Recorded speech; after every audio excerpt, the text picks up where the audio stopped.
The testimony, again, graphic. Ventura's husband, Alex Fine, at one point walking out of court as his wife was peppered with questions about allegedly being raped. Also today, Dawn Richard spotted entering court, the former member of Diddy's girl group, Danity Kane, who prosecutors also called to the stand.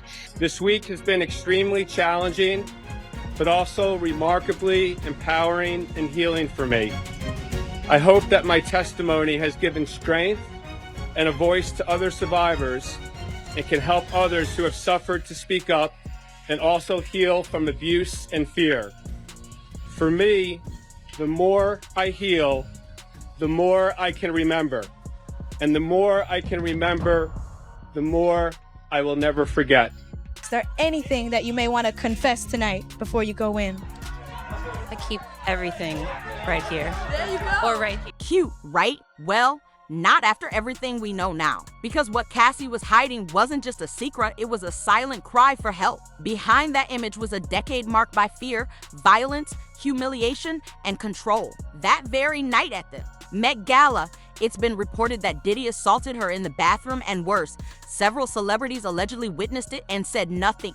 Now, Cassie has taken the stand in Diddy's criminal trial while 9 months pregnant, and she's finally speaking out. And the truth is far darker than anyone anticipated. We're talking about forced encounters with strangers, threats of blackmail, and emotional trauma so severe that she once considered walking into traffic. She even likened it all to the abuse Tina Turner endured from Ike Turner. And if you're familiar with that story, you know it was never just physical, it was about complete control over her voice, her clothes, her feelings, her freedom. That's exactly the kind of control Cassie says she lived under. She was just a teenager when it all began. An up-and-coming singer full of promise. Diddy was nearly 40, and instead of mentoring her, he manipulated her. When did she sign with Bad Boy Records? 2006. It was a 10-album contract. And how many albums were released after that year? None. That's right. He promised a career, but delivered over 10 years of mistreatment. Cassie told the court this wasn't just abuse, it was grooming. At first, he made her feel special. Over time, he isolated her and took away her autonomy piece by piece. Like Tina Turner, Cassie was expected to perform in public and stay silent in private. But that silence has now been broken. In court, she described being coerced into disturbing acts with male escorts, being urinated on, filmed without permission, and physically assaulted. One of the male escorts, Daniel Filla, also testified. His account was disturbing. He said Diddy forced Cassie into an act while she was choking, all while recording it allegedly to use as blackmail. He also claimed he saw Diddy grab Cassie by the hair, drag her into a room while she screamed, and then heard what sounded like slapping.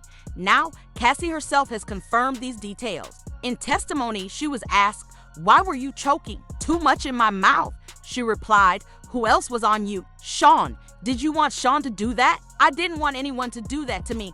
Let that settle in for a moment." She continued, saying she was made to perform disturbing acts even while on her period. Did you want to do that? No. Now, Diddy's legal team is trying hard to minimize the damage, questioning why Cassie didn't speak up earlier. But the answer is painfully clear. According to Cassie, she was embarrassed by it. She even talked about, what would I tell my mom if something like this got out? Yeah, that part of deep fear of what Diddy would do if she even tried to stand up to him. There was a text message shared from 2017 where she said nothing good comes out of freak-offs, and then she says, "You treat me like you're Ike Turner," and that was a nod to the that she says she suffered. Cassie didn't bring up Ike Turner by coincidence. She used that reference deliberately, because if you understand the Ike and Tina story, you already know it wasn't just physical violence. It was about erasing someone's will, forcing them to act happy, to stay silent, and to love someone who hurt them.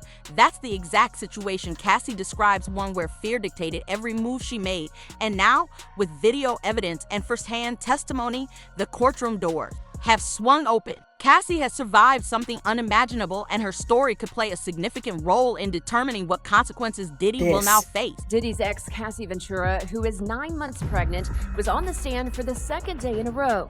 The jury was shown photos of past injuries. She also testified the freak-offs left her with sores, frequent UTIs, and stomach problems. This wasn't just about wild nights or unusual preferences. This was something systematic and deeply demeaning. Cassie says she couldn't say no without fearing for her safety.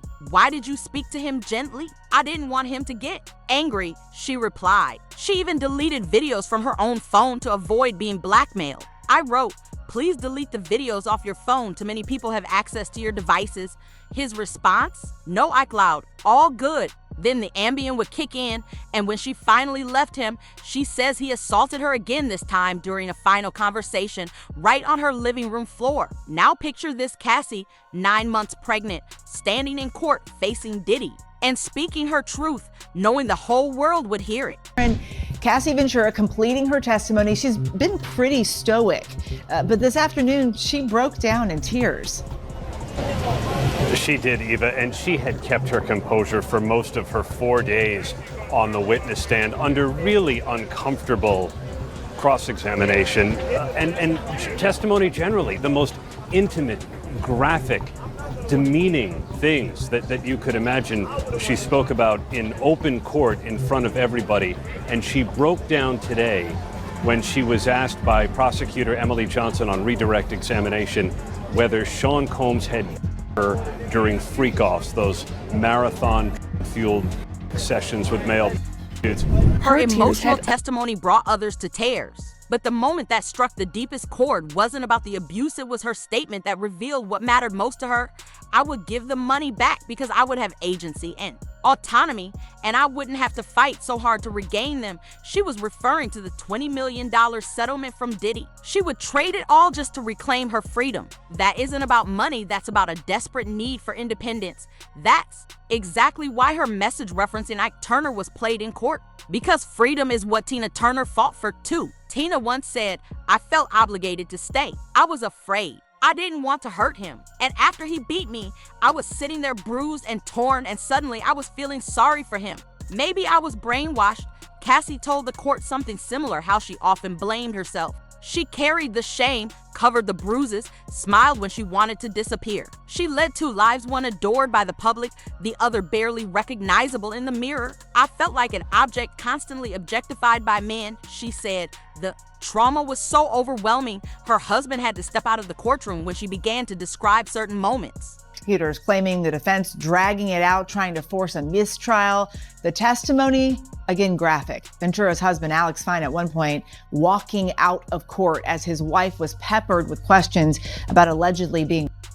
Also today, Dawn Richard spotted entering court, the former member of Diddy's girl group, Danity Kane, who prosecutors also called to the stand. Cassie wasn't obligated to testify. She'd already received her settlement, but she appeared in court anyway, 9 months pregnant, because she wanted to reclaim her voice. What she didn't expect was that the real fallout was just beginning. As her court testimony began to slip out of the headlines, something resurfaced: a 2018 Met Gala interview. Suddenly, it wasn't just her testimony anymore. It was real footage, her face, a captured moment that had once gone unnoticed, now playing in crystal clear resolution. The Met Gala is known as fashion's most prestigious night. But in 2018, something else happened behind the scenes, something that no one wanted to acknowledge. Anything that you may want to confess tonight before you go in. I keep everything right here. There you go. Or right here. There you go. At the time, many thought Cassie's Met Gala appearance was simply poised, maybe a bit mysterious. But now, it feels more like a signal, a silent message. A woman blinking in code, hoping someone might notice what was hidden beneath the seams of her designer dress and offer help, because behind the glitz and flashing cameras, Cassie says she was being manipulated, degraded, and abused on a daily basis. That same evening, according to several industry insiders and circulating reports, Diddy allegedly assaulted her in a Met Gala bathroom with other celebrities present, and no one intervened. This is the thing with someone like Diddy, according to Cassie. The abuse didn't just happen in private. It happened in rooms full of people who were too afraid to act. Let's go back to what Cassie said under oath just a few days ago. She described an existence where she wasn't allowed to refuse. Her schedule, her body, even her health were all tightly managed for one reason: the so-called freak-offs. The freak-offs became a routine. There was no space for anything else. Just perform, then try to recover. She shared that the aftermath left her in constant pain sores and recurring UTIs that no longer responded to treatment. Were the UTIs painful? Yes, very. Did antibiotics help? They stopped working. How did it feel during those events? Burning. I wouldn't recommend it to anyone, but it wasn't just the physical toll. She was allegedly recorded without her consent and told the footage would be used against her if she ever crossed a line. Once, I was seeing someone else, and he threatened to release the videos from the freak-offs. I'd have to explain everything to my mother.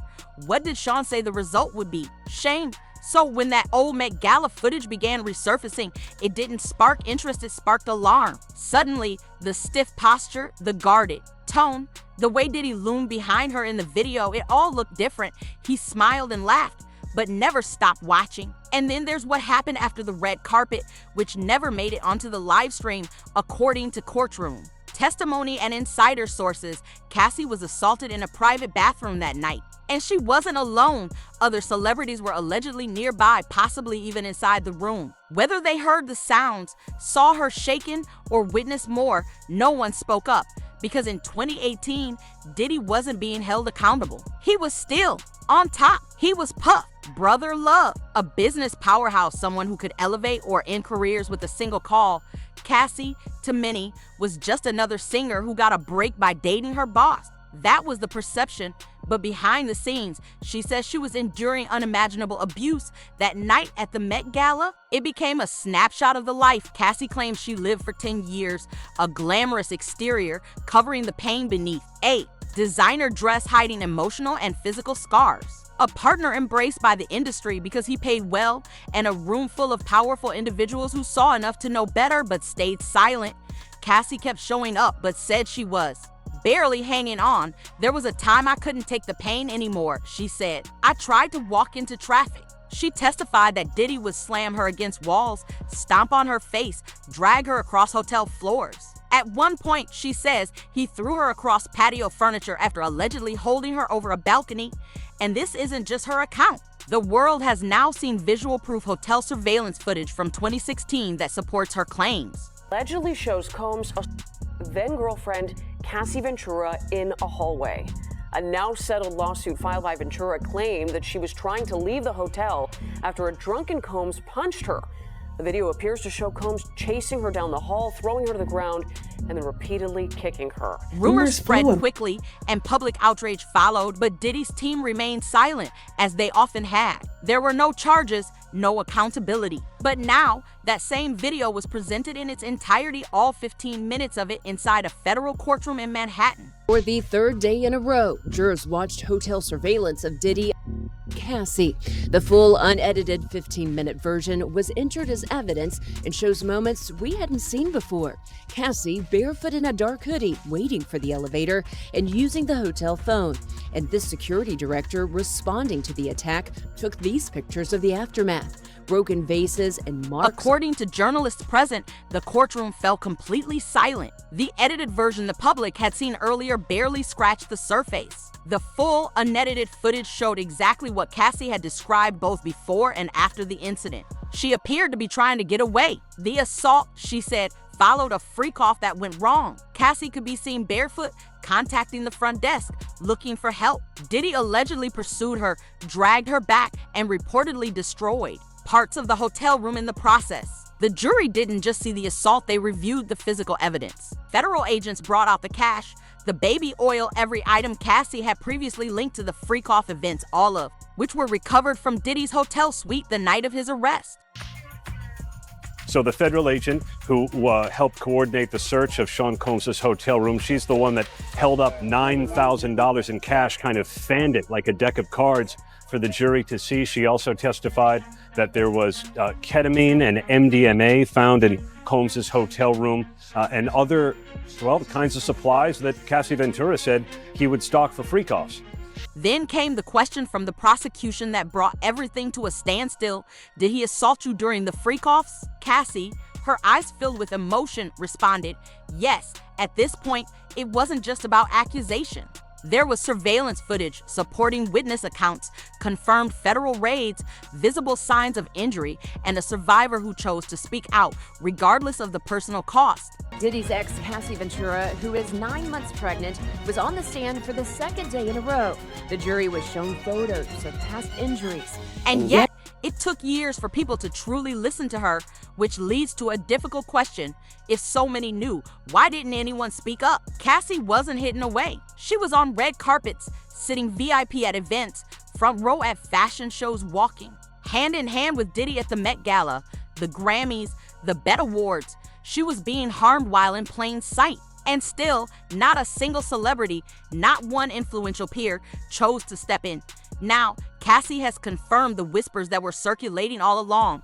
Cassie finally confirmed what had long been rumored, that Diddy maintained a circle of people around him, assistants, bodyguards, and celebrity associates. Within that circle, she was treated less like a partner and more like a possession, pushed, slapped, and stomped on, sometimes even in front of others. She testified that after one particularly violent night, she showed up at a party visibly bruised. But instead of concern, a BET executive told her to smile, because that's what you're expected to do around Diddy. You smile, you keep the energy right, you laugh, you post the picture. No one wants to be the one who disrupts the mood, and those who tried to help, they were either pushed out or silenced.